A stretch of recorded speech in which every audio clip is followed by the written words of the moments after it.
5 items I pointed out earlier on the Podorthic Association of Canada criteria.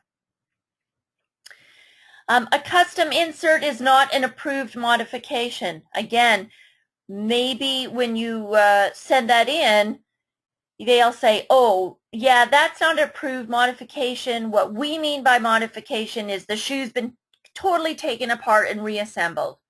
In that case, you're out of luck, right? There's nothing that we can offer you, and it's going to be very, very tough. In cases like this, the plan will usually not even pay for the shoe.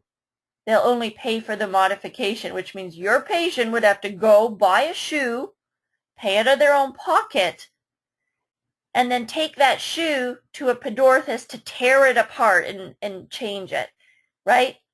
Not going to happen most of the time. Sometimes it's the diagnosis. So let's be very clear here, folks. Pretend, again, it's your kid or your girlfriend or boyfriend saying, I like sports, okay? I want a new snowboard. And you say, what? I just bought you a brand new snowboard last year. I want a new car this year. Oh, I say this to my husband probably twice a year. I need a new car. And he says, well, what's wrong with your car? Your car works perfectly fine. And, you know, so far I have not been able to make a good enough case to justify getting a new car. You've got to convince that insurance adjuster.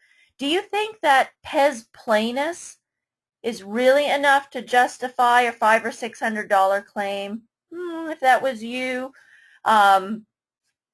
So think about that. You need to make a good case.